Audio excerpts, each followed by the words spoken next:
In this video, I want to talk to you about creating cards with small stamped images. We all have stamp sets where we have, one or several small images, and sometimes it's a struggle. We don't really know what to do with them, how to use them. So I filmed this video to give you 3 ideas and share some inspiration as to how you can use small images from your stamp sets. Now, the cards that I'm creating are St. Patrick's cards, and of course the images that I'm using are for that holiday, but you can use this technique, you can use these tips and tricks and suggestions for any other occasions and using any other small stamped images you might have in your stash. So let's go ahead and dive right in. All supplies I'm using for this project are listed and linked in the video description below. The stamp set I'm using today is the Printmaking Clovers set from Simon Says Stamp. I am a huge fan of the Printmaking series. I have all of them, and I feel like I've done videos with all of them. If you want to see them, check the Simon Says Stamp YouTube channel, and I also have some on my personal channel as well. Now, this particular set has 3 layers. The layer that I like to start with is the one with the stems. I kind of find it a little bit easier in terms of alignment. So I like to stamp that stem layer first and then do the other layers. Now, because these are 3 separate layers and all the printmaking series have separate layers to them, that means you can use different colors of ink. And we all love different colors of ink, right? Because that helps us make our images colorful and cheerful and add interest to them. Now, with the clovers, of course, you would be drawn to making all layers green and using different shades of green. And I did do that a little bit, but I also experimented and I wanted to show you different ways how you can add interest to your images by using different colors of ink, introducing different color families, and also by doing heat embossing.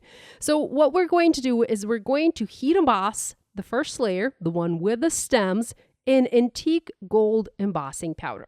Now, I'm using the Alt New stamp wheel for this project because I have found this to be much more convenient than using my MISTI for this particular stamp set.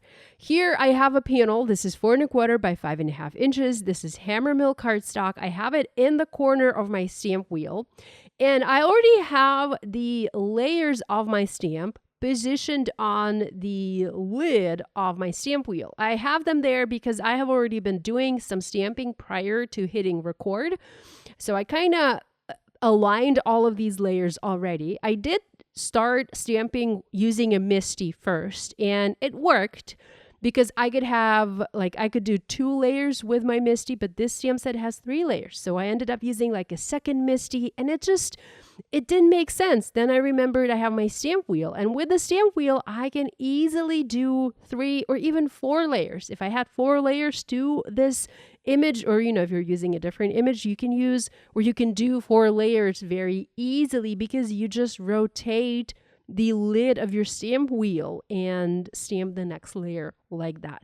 So for my very first layer, I treated my paper with an anti-static powder tool. I inked my image up with clear embossing ink and I stamped it. I did stamp it twice just to be sure. This is something I do all the time, whether I'm stamping with colored ink or clear ink.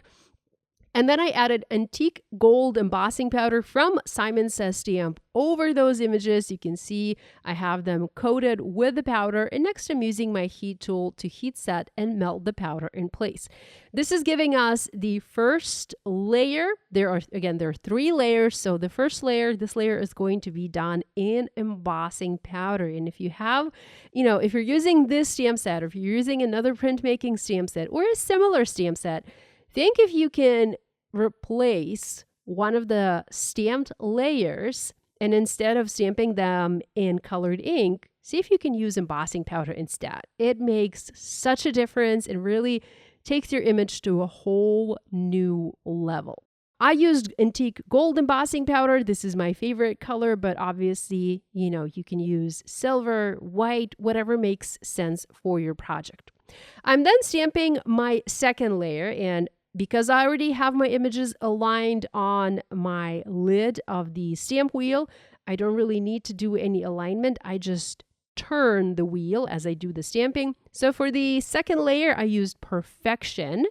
And then I'm stamping the third layer using Field. Now I'm using this opening in the stamp wheel lid as a guide. So to stamp my second layer, I rotated it 90 degrees.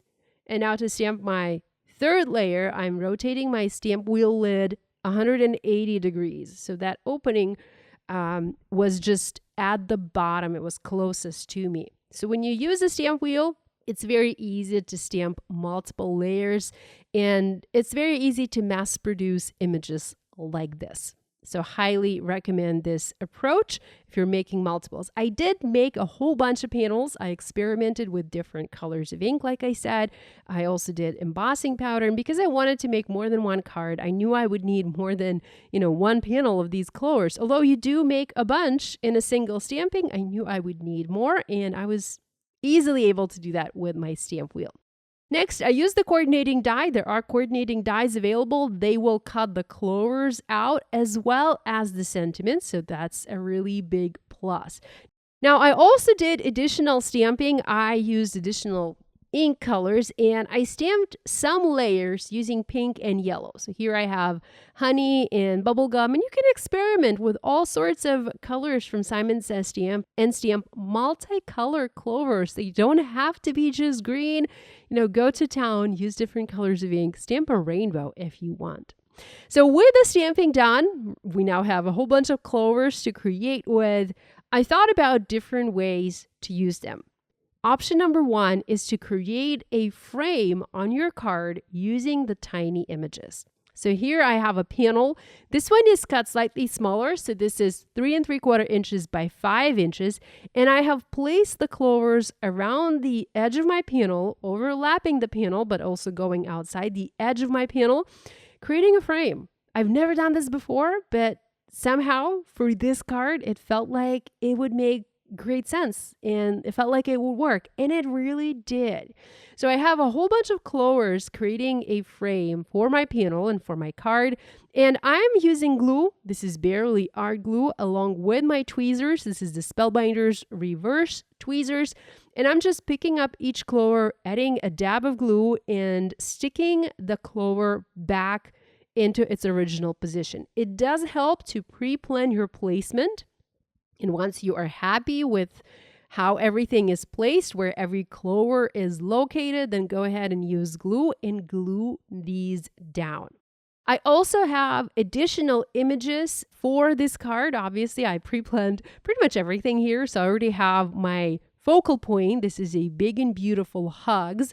Now, I am using a couple of other stamp sets to complete the cards that I'm showing you today. And the Hugs comes from the fabulous Good Greetings 1 stamp set by Kathy Zilski. I stamped it using the same green inks as before. As you can see, I have a little bit of a gradient happening here.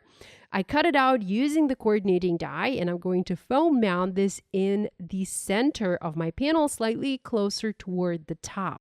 I also have 2 colorful clovers. So I have one with the gold heat embossing and the pink stamping, light pink stamping, and then I have another one with the green, yellow, and pink stamping. And these are kind of framing my Hugs heart.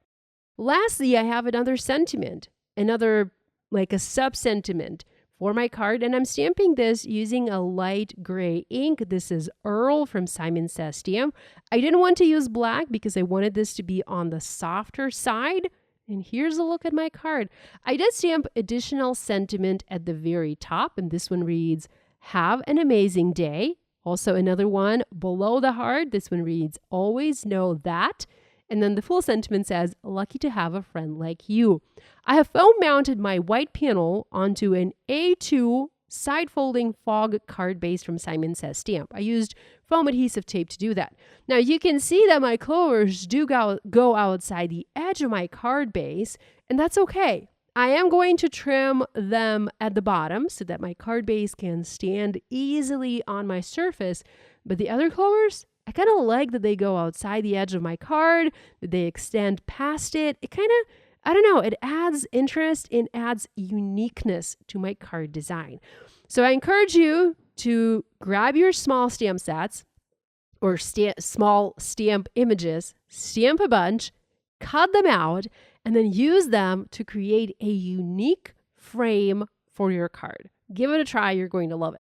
Okay, for my second card idea, and this is probably anticipated, I did a grid. I always love to do grids. You know, it's fun to do grids with small images because you can have all sorts of grids. And a grid, if you've never done one, is something where you have, you know, several rows and several columns of the images. It can be the same images. It could be different images. Here I have my clovers.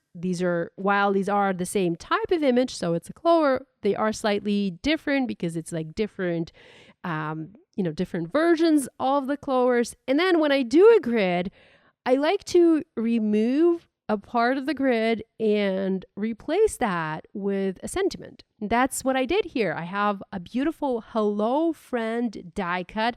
It's from that same Good Greetings 1 stamp set from Kathy Zilski. This was stamped using Onyx Black ink from Tsukineko.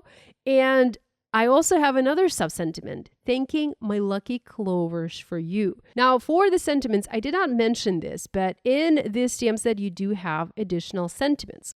There are Happy St. Patrick's Day, lucky to have a friend like you, sending Irish wishes and shamrock kisses.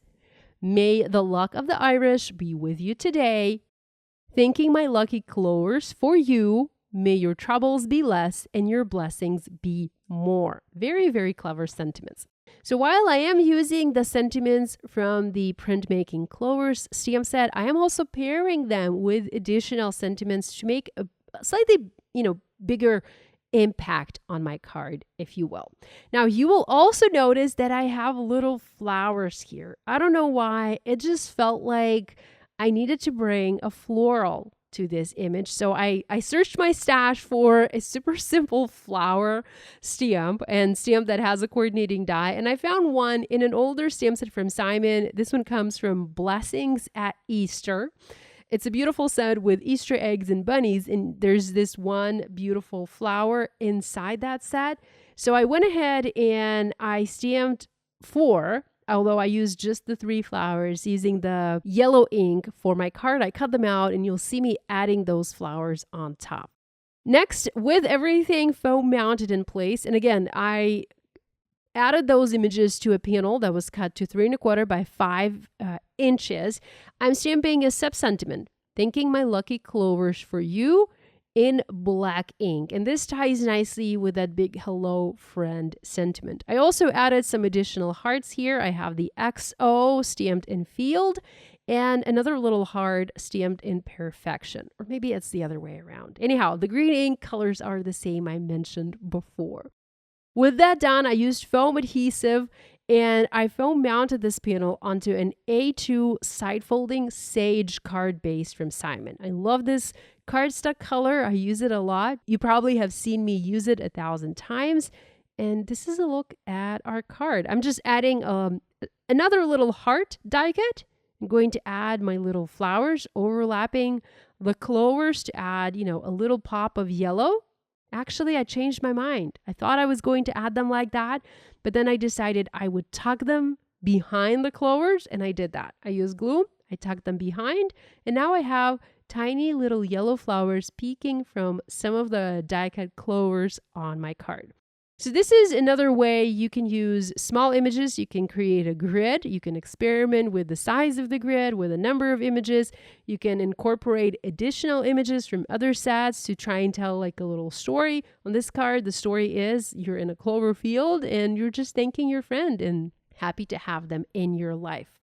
Now for my third idea, I wanted to create a shape. This is another thing that you can easily do with your small images. You can arrange them in different ways to form different shapes on your card. And because they are small, it's easy to arrange them into different shapes. Here, for example, I used a heart die. This is just a die from Spellbinders. Any other heart die can do. You can also do like a circle or an oval. You can do like an Easter egg shape if you wanted to.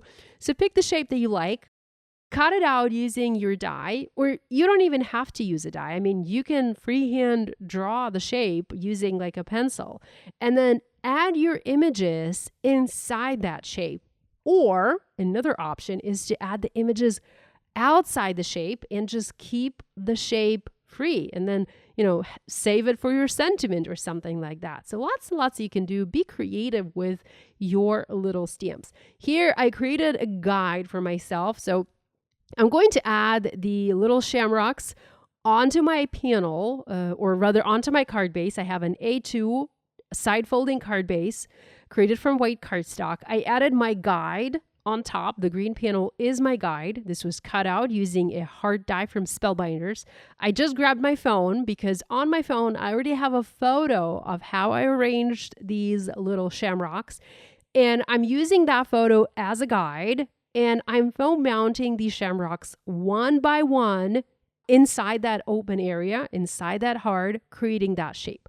You can see that I'm not following the shape very closely. Like some of the shamrocks do go outside the edge of my heart, but overall I'm sticking to this shape and I'm loving the result. It's very easy to do. Again, if you're using, flowers or a different type of leaf or like tiny critters or something like that, you can arrange your little images into shapes.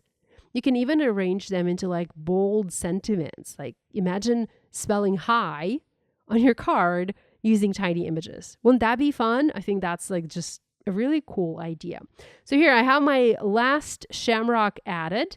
Going to remove my template and you guys can see, oops, looks like that one hasn't been adhered. So let me glue that one down and here you go. Super easy. I mean, it's not like a full heart shape. It's rather, slightly distorted, but overall you can tell that this is a heart and it's so, so cool. Now I decided I needed to kind of fill my shape a bit with like tiny stamping. So I grabbed the magic wand, the embellishment wand, and I'm using the pickup end of the wand to stamp little circles in green ink. This is Perfection onto my background where it makes sense, where I have white gaps. This is super easy to do. If you have a little, circle, tiny stamp, you can use that. I'm sure I have one in my stash. It was just easier to grab the tool to add those stamped images. And then I'm using the other green ink pad and adding additional white dots just to have the 2 shades of green that I use for stamping my shamrocks in the background. And that is a very easy way to help you fill your shape and make it look complete once you remove the guide.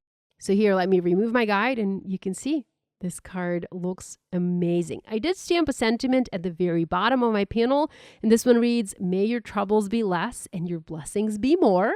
I stamped that in light gray ink from Simon Says Stamp, and I also heat embossed a sentiment. Here I have one that says, "Hi there." I used the same antique gold embossing powder. I also have a little die-cut heart that says XO. And I foam mounted everything over my heart, and here is a look at my finished card. Love it. So this is 3 ways how you can easily use small images to create beautiful handmade cards.